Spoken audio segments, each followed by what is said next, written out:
The movie begins by introducing a famous lawyer who is nearing retirement due to age. Her reputation is impeccable, having never lost a case in her career. As her final case, she is approached by a businessman named Dorian who seeks her help. Dorian is wealthy and successful, but he is currently caught in a difficult legal situation. Desperate to get out of it, he trusts the lawyer because of her flawless record in court. The lawyer advises Dorian to tell her the complete truth without hiding anything or lying, explaining that sometimes the truth might reveal a way to save him. She assures him that only through honesty can she find a strategy to win the case. Dorian then begins to share his story. He admits that even though he is married, he had an affair with a woman named Laura, who works in his office. To keep their relationship secret, they would often stay at a hotel far from their town. During one such visit, they brought with them around 100,000 euros, a large sum of money. However, while they were in the hotel room, a stranger appeared and attacked both of them, leaving the situation chaotic. Dorian was struck on the head and lost consciousness. His secret lover, Laura, who was an employee in his office, was brutally murdered in the bathroom. Laura had brought along 100,000 euros, which was later found on her body. Dorian didn't witness what happened, as he was knocked out right after arriving. Hearing the commotion, the hotel staff quickly called the police. When they couldn't open the room, a female staff member used a duplicate key to unlock it. Inside, they found Dorian sitting next to Laura's lifeless body. When Dorian regained consciousness, he searched for Laura and found her dead in the bathroom.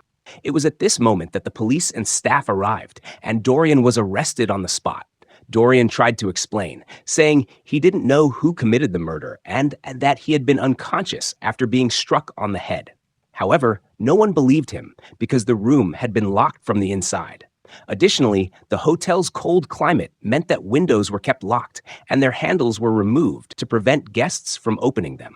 This made it impossible for anyone to enter or leave the room. When Dorian shared this with his lawyer, even she found it hard to believe. She questioned how a third person could have entered and left the room under such circumstances. The lawyer told Dorian that if he was hiding anything, even something small, he should reveal it now. She reminded him that she was not the police but his lawyer, and that it was important to be completely honest to save him. Dorian began to reveal some truths, admitting that he hadn't lied much, but had hidden a few things. He confessed that, a few days before Laura's death, they had lied to their families. Dorian had told his wife that he was going out, while Laura had told her family a similar lie. They had gone together to a hillside resort for a few days. While Dorian enjoyed the trip, he felt a deep sense of guilt throughout. On the way back, he spoke to Laura, telling her that he wasn't sure if they should continue the affair. He expressed his guilt, thinking of his son, and feeling that what they were doing was wrong. He suggested they end the relationship. However, Laura didn't share his feelings. As an employee in Dorian's office, she enjoyed the luxury and status of being with him and had no real desire to end things. She suggested they take things one step at a time. Not long after, while they were talking, suddenly some deer ran across in front of their car. To avoid hitting the deer, Dorian swerved the car quickly, but it was a curve, and they didn't notice another vehicle coming from the opposite direction. As a result, the two cars collided. Both vehicles suffered some damage, but fortunately, no one was seriously hurt.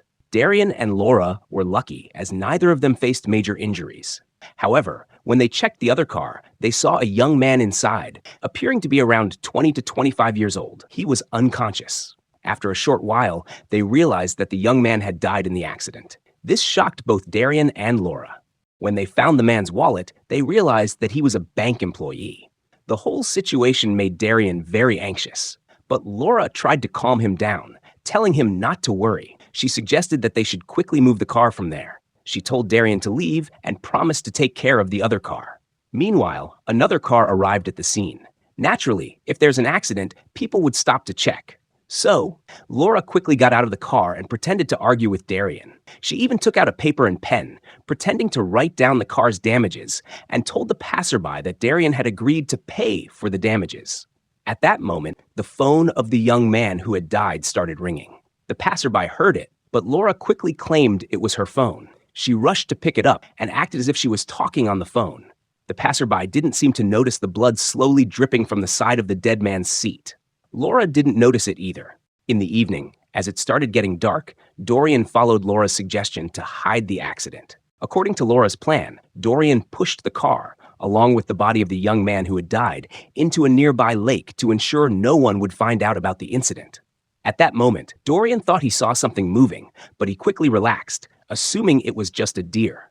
Meanwhile, Laura's car wouldn't start, leaving them stuck. Dorian decided to call a mechanic. While they waited, an old man happened to pass by. He asked Laura what the problem was, to which she replied that her car had a small accident and wouldn't start. The man, whose name was Felix, offered to take a look. Though he identified the issue, he didn't have his tools with him. Felix suggested towing the car to his house, where he had all the necessary tools. Laura, eager to leave the deserted place, agreed. Felix then helped tow her car to his house so they could fix it. Felix's wife was at home, and seeing that Laura was tired, she treated her like a guest, offering food and taking good care of her. Meanwhile, Felix was outside, busy fixing Laura's car. As Laura and Felix's wife were chatting, Laura noticed a familiar face in a photo. When she picked it up and looked closely, she was shocked.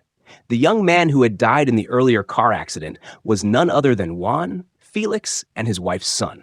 Realizing this, Laura was in shock. She wondered if she could stay there any longer and thought about how she could leave without raising suspicion. At that moment, Felix and his wife were talking about how Juan should have returned by now, but he hadn't, so they decided to call him. When they dialed Juan's number, they heard the phone ringing inside the house.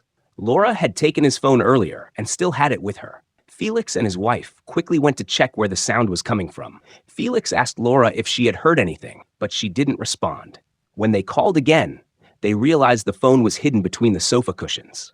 They found Juan's phone, and Felix commented that he must have forgotten to take it when he left in the morning. Still, they were concerned about why he hadn't returned. As they worried, Laura interrupted, asking, "If the car is ready, can I leave now?" Later, Laura quickly drove away from the place. Felix noticed her sudden departure and the fear and anxiety on her face. He was also worried about his son, who had not returned home yet. Eventually, Felix decided to file a police complaint and informed the neighbors about his missing son. Meanwhile, Dorian and Laura took their car, which was involved in an accident, to the scrapyard and had it completely dismantled. The next day, they reported to the police that their car was missing, thinking that if the remains were found, the blame would fall on the thieves. Juan's disappearance soon became a major news story, spreading fear among Dorian and Laura. At the same time, Juan's father, Felix, gave a statement to the police. He mentioned that he had seen a girl with a car in trouble on the same road where Juan was supposed to return home and had helped fix it. Felix also provided the police with the car's number.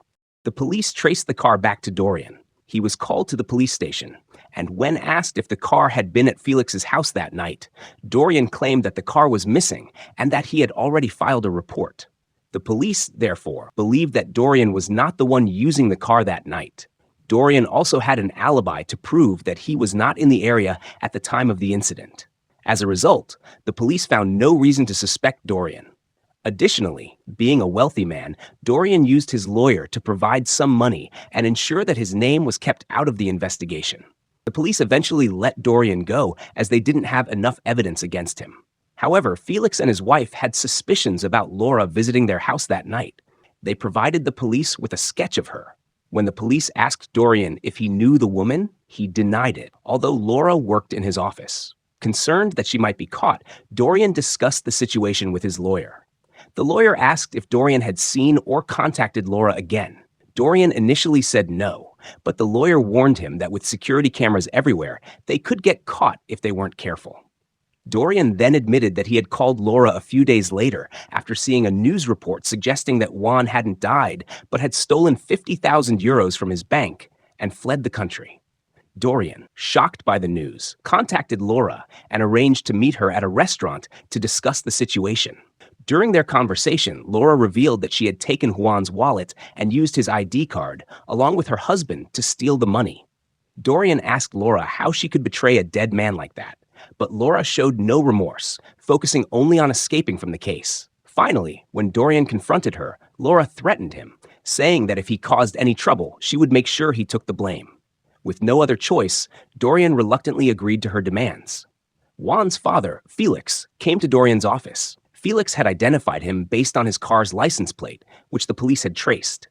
Dorian was called to the station, where he saw Felix and his wife. Later, Felix came to Dorian's office.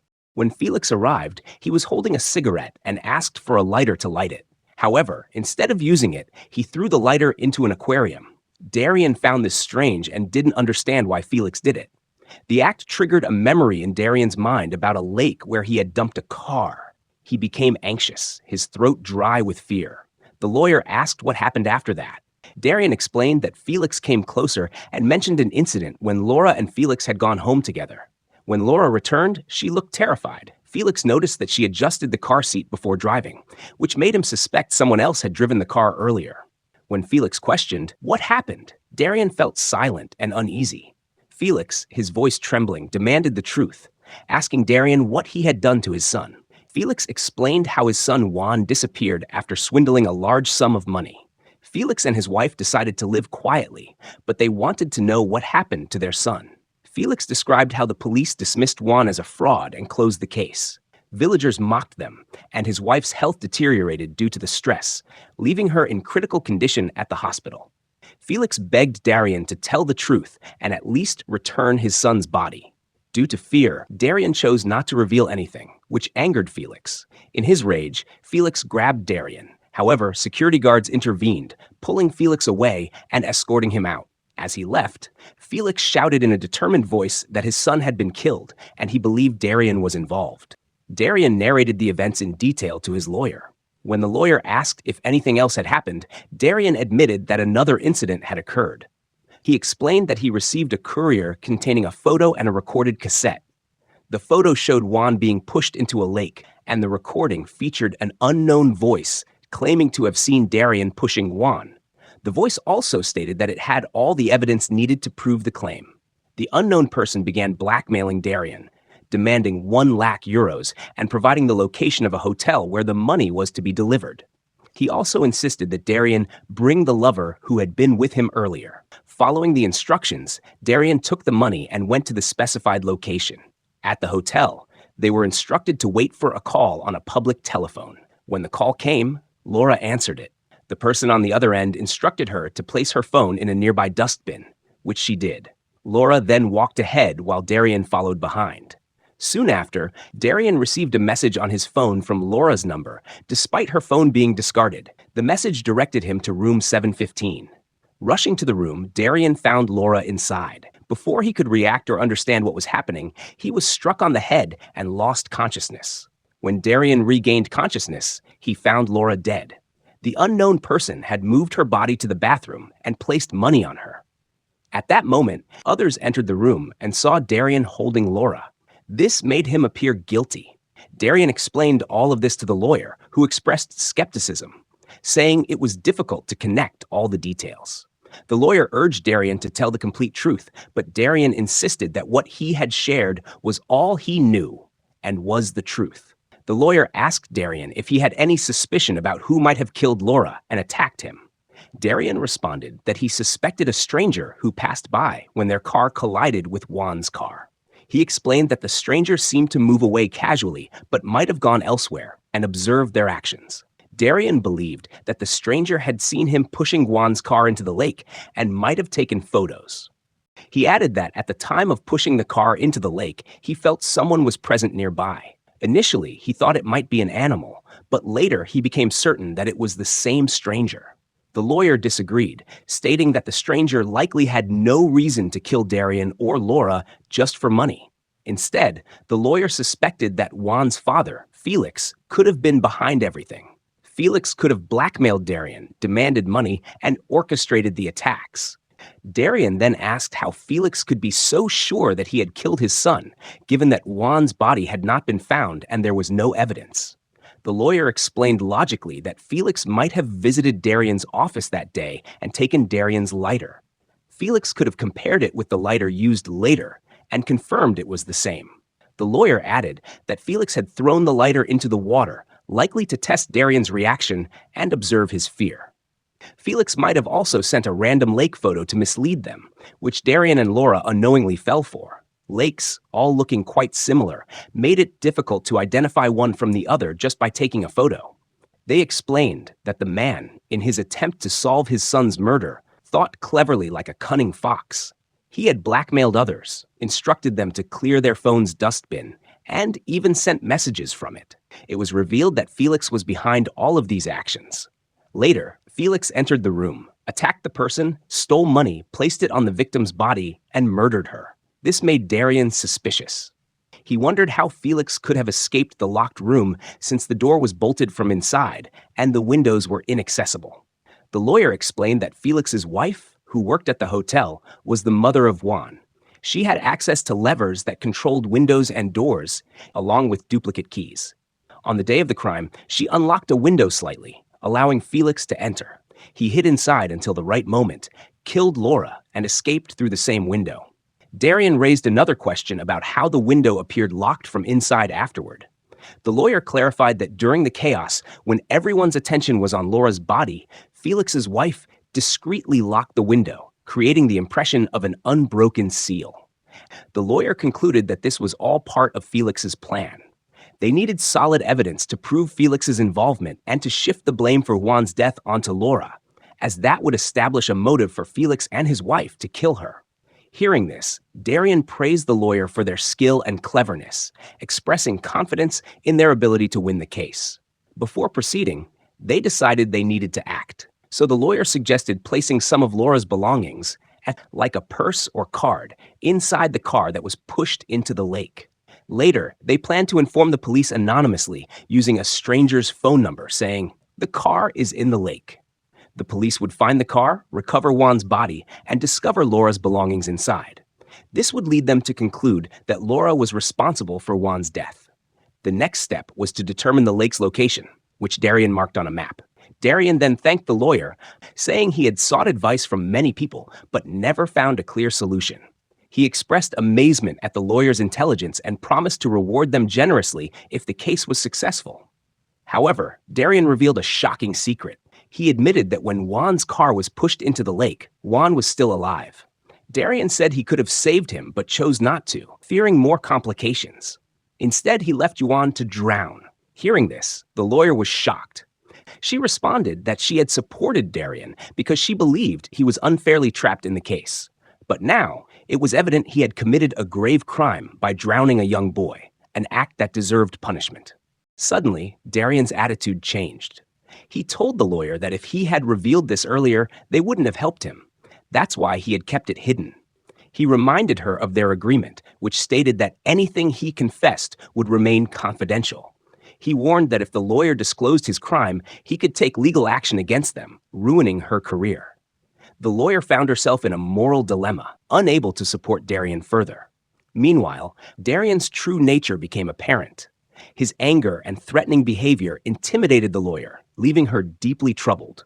The lawyer asked Dorian another question, seeking the truth. The lawyer suggested that in the story Dorian had told so far, it seemed that Dorian had framed Laura as the villain. The lawyer said it was likely Laura who had first suggested ending their relationship, and that Laura might have been the one to suggest calling the police when the accident occurred. However, the idea to throw Juan and his car into the lake must have come from Dorian, not Laura. The lawyer continued, stating that it was probably Dorian who framed Juan as a thief, spreading rumors that Juan had stolen 50,000 euros. Laura had only taken a phone from the car, but Dorian must have been the one to steal Juan's wallet and access card. When people questioned Dorian, he likely threatened them, saying things like, "If you tell anyone, I'll kill you." The lawyer then asked Dorian if this was the truth. Hearing this, Dorian stared at the lawyer for a moment before admitting that it was true. He confirmed that Laura was not the villain, but he was. Dorian confessed that he had threatened Laura, telling her not to reveal anything. But Laura couldn't keep it to herself and eventually told Felix everything. Afterward, both Laura and Felix blackmailed Dorian, forcing him to meet them at a hotel to trap him. Dorian went on to explain that Laura had even told Felix she was willing to testify against him. But once at the hotel, Dorian realized he was trapped. The doors and windows were locked, and in his frustration, he attacked and killed Laura. Afterward, he staged a small act, pretending that someone had hit him on the head. Despite this, Dorian knew he had fallen into a serious trap, but he also mentioned that he had found a hint on how to escape the situation. The lawyer, hearing all this, became tense. The lawyer remarked that she had put in so much effort to defend someone as wicked as Dorian and decided to leave, saying she would return in 10 minutes. At the same time, Dorian's company lawyer informed him that there had been a witness to the accident. They had paid the witness to be on their side, so they wouldn't testify against Dorian. This gave Dorian some relief. However, Dorian suddenly felt suspicious about something. Looking around, he noticed a pen nearby. Opening the pen, he discovered there was a hidden microphone inside. Shocked, Dorian wondered what was really going on and why the microphone had been planted there. Someone knocked on the door, and when it was opened, it was the lawyer who was supposed to come to save Dorian from this case. The lawyer apologized for being late and mentioned that he had an appointment with them, and that he was the one who would handle the case. Hearing this, Dorian was shocked. He began to wonder who the person was who had been with him all this time. Dorian had assumed that the earlier visitor was the real lawyer and had confessed everything, only to realize now that it had all been recorded through the pen with a hidden microphone. At that moment, Dorian understood that he had been tricked. The lawyer walked into a nearby flat where Felix, Juan's father, was present. The lawyer entered the room and began removing makeup that had been set on her face. It was revealed that the lawyer was actually Felix's wife in disguise. She had pretended to be the lawyer, knowing where their son's body was, and had tricked Dorian into confessing everything about the murder. This was a plan that Felix and his wife had come up with together. Dorian had used money and influence to manipulate the law in his favor, bribing witnesses and controlling the authorities. However, there were two people Dorian's money couldn't buy: the parents of the deceased boy. With no help from the police or military, these grieving parents used their intelligence to bring the murderer of their son to justice. They had recorded everything, and now they knew where their son's body was hidden. It was only a matter of time before they recovered it, and Dorian would finally be caught. With everything coming to light, the story ends here.